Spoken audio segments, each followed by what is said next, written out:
Midge Shoemaker, and today is day 59 of my doing 100 days of YouTube videos and focusing on spontaneity. So, yay! I made it to day 59.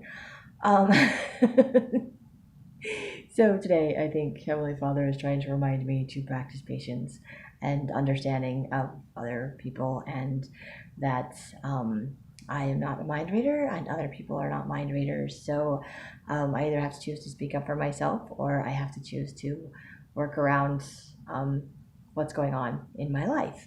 So yay, I get to be learning lessons with my spontaneity. Part of me wants to say finally, but I think maybe God's been trying to teach me lessons this entire time and I just haven't been listening. I'm very good at that. Because I'm like, this is just going to be fun, right?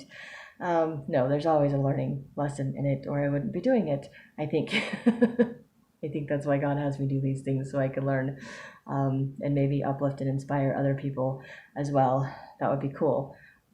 Anyway, so today I was trying to take a nap because it's Sunday, because I only got like 4 hours of sleep, maybe less, before I had to get up to go to church. So it's kind of like taking a nap and going to church.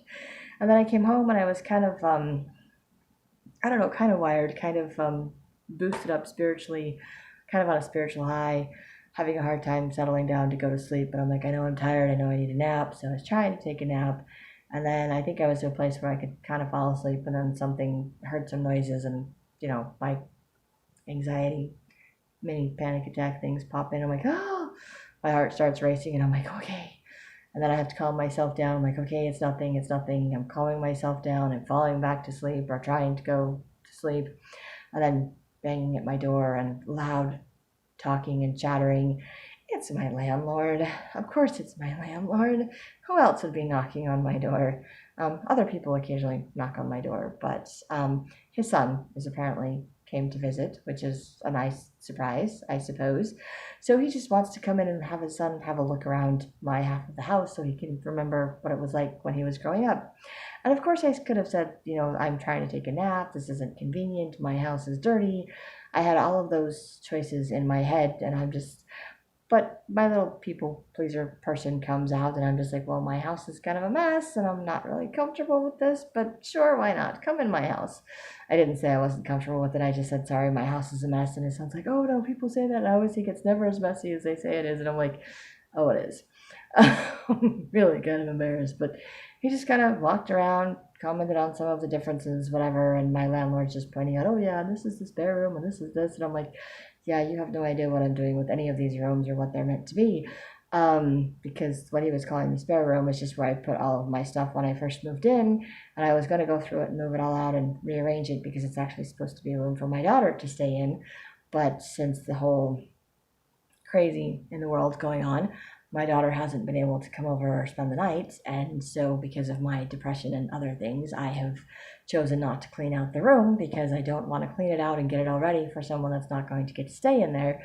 So I kind of avoid it like the plague, and I probably need to face it and go through all my stuff and clean it up and get it organized anyway. It would just look nicer, and I would feel better if I did that. And then if circumstances change and my daughter actually wants to come and stay or spend the night, she has a place to do that. So that's what that room is for. It's not just a spare room. And the other room was meant to be my bedroom, but it was too noisy and too hot, too cold, too temperature-wise, whatever. And the living room is ginormous, so I moved my bed in here, and I just need to change, whatever. But then it's kind of, I don't want people in my living room because it's where my bedroom is. Kind of one of those things like living in a studio apartment, only I'm not living in a studio apartment. So, way more information than any of you watching these videos wants to know, I'm sure. But these are my triggers when spontaneous things happen in my life, and I have to recognize what's going on.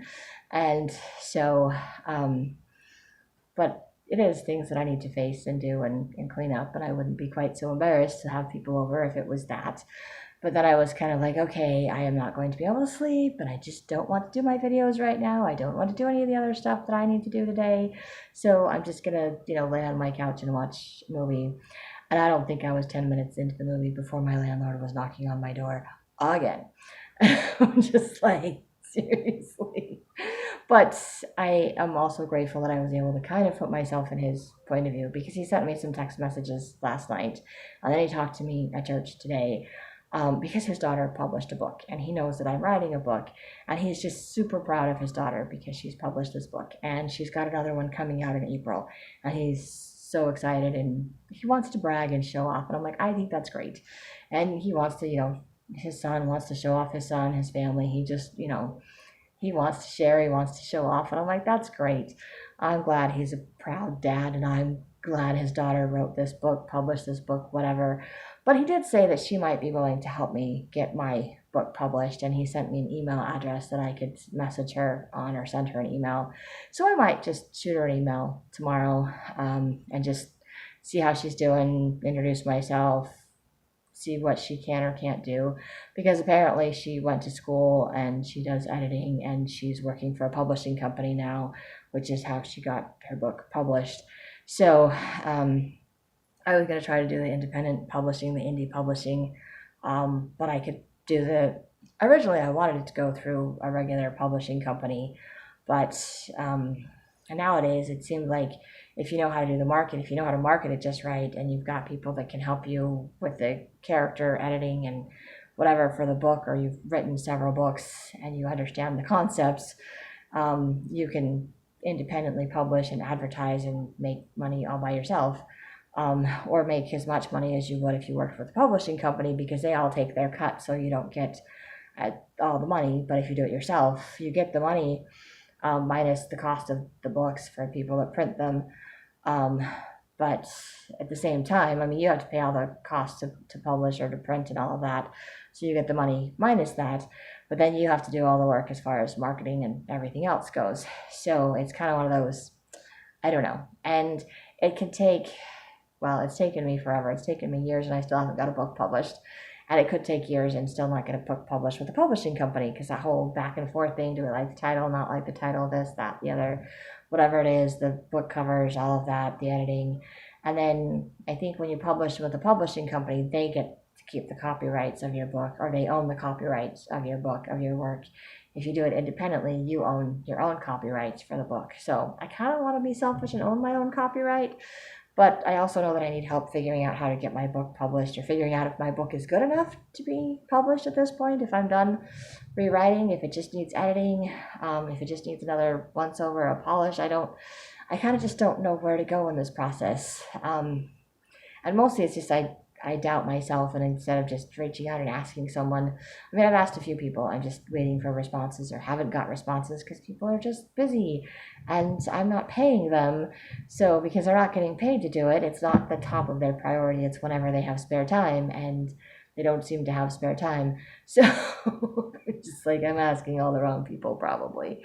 So I need to reach out and ask other people, and maybe this spontaneous thing of my landlord's daughter publishing a book and him coming over. So the second time he came over today was to show me the book that that his daughter published, and then that his granddaughter, his daughter's daughter, actually designed or did the drawings, and she's quite the artist and drew the drawings for the book cover. So I was like, that's really cool. But my landlord's mentioned some ideas for some book that he's writing. He's like, oh, she can help you with your book. And I'm like, yeah, but she can help you with your book too. So I don't know if she will help me with my book. I don't know if my book is something that her or her publishing company is looking for. So, I mean, it never hurts to ask. It never hurts to put it out there. And maybe this is just another push for me to get working on my writing again, and get my series up and going, and maybe a little confidence boost if I've actually got someone that's willing to back me and help me publish it and do it, because they'll make money off of it, and I'll make money off of it if it actually sells. So that'll be awesome.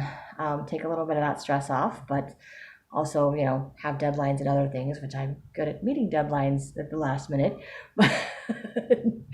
But I think I do better when I have to report to someone else instead of on my own time. So maybe this spontaneous thing today is something that's meant for me to pay attention to, because like I said, my landlord texted me middle of the night, and I was like, I don't care. I just got home from work. I'm going to bed. I'm going to get 4 hours of sleep. I'm not paying attention to whatever you're telling me.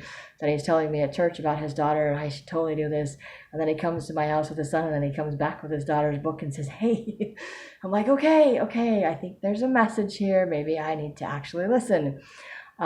Besides not answering my door, that would be nice too. But I've already learned that my landlord's like a little kid, and wants your attention and doesn't stop until you give it to them. And then you can quietly say, or nicely say, or meanly say, either way, be like, okay, now is not a good time. Come back later. Leave me alone. And he will. But you have to specifically tell him to do that, because trying to ignore him does not work. Um, so I am learning that's just his personality. That's just who he is. That's how he is.